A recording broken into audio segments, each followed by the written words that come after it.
Hey guys, FirstinWeather here. This video will be covering the next 2 days and what the pattern is looking like for the long term. This is the NAM model, and as you can see, it's not really showing much for this afternoon.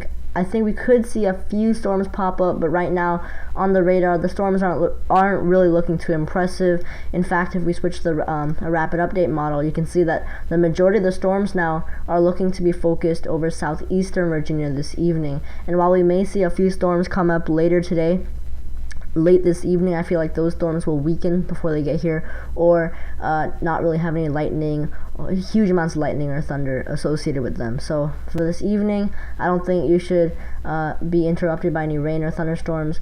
You might get interrupted by, if you're unlucky, I should say, you might get interrupted by one. But I think here in central Virginia, those chances are pretty low.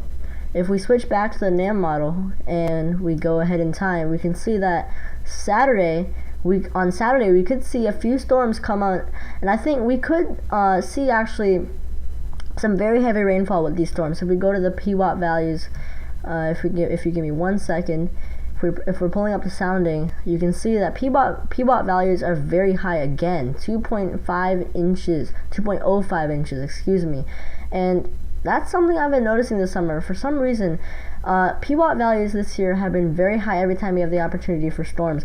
One reason is also because the air is just very humid. I remember yesterday it was so humid that one of my friend's glasses were fogging up due to the humidity. It's just crazy out there. We have dew point levels in the upper 70s and 80s.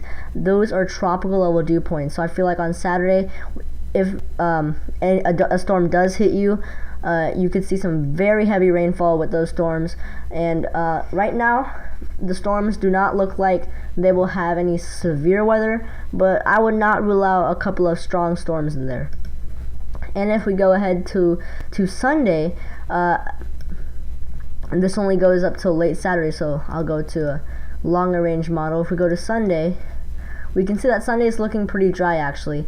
We can see that it will be warm, but it will also be sunny, so that's good news for you. I think the best day to go out during the weekend and have some fun is on Sunday, Saturday, and Friday. We'll have the chances for a few storms. This is provided by the National Weather Service. As you can see, high temperatures predicted for Friday are in the low 90s. We can see that we're in this little red area right here. So I think Friday high temperatures in the low 90s, and then on Saturday a little cooler with high temperatures in the upper 80s.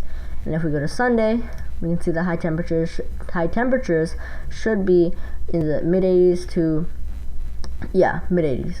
And now Monday, it's the big day.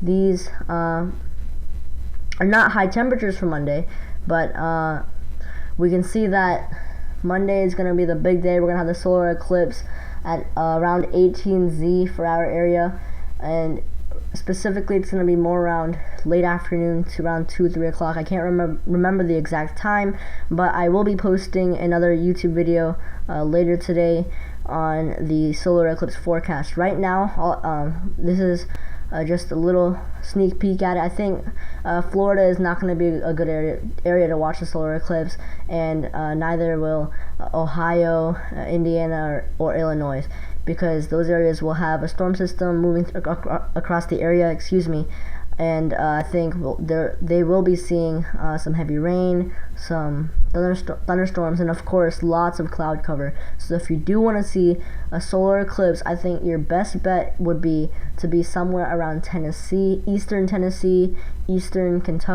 But if you really want to get that total solar eclipse, I would suggest going eastern Tennessee, where I believe they are in the path of totality. If you're not really wanting the path of totality, I would recommend that you go to the northeastern portions of the country. Now, if we go to former Hurricane Gert, it's now a tropical storm. The latest advisory by the National Weather Service still has it as a hurricane. Well, that's because this was at 11 a.m. But if we go to the models, you can see that almost all of them are making it weaken significantly, and as you can see, it's in the tropical storm category. just one thing I wanted to point out was, look at these two outliers. This model takes it to a Category 4 hurricane, just something I thought was interesting. Obviously, there's no way that's going to happen. It's going to go into much cooler waters, lots of wind shear, so there's no way that's even possible. But that's just something I wanted to point out. That's it for this video, and I hope you enjoyed it. By the way, I think we're gonna be warm for the first part of next week, but I feel like after that we could see cooler temperatures filter into the area. I think high temperatures in the lower to mid 80s isn't out of the question for late next week. Okay, that's it for this video. I hope you enjoyed it, and have a great day. I'll see you next time.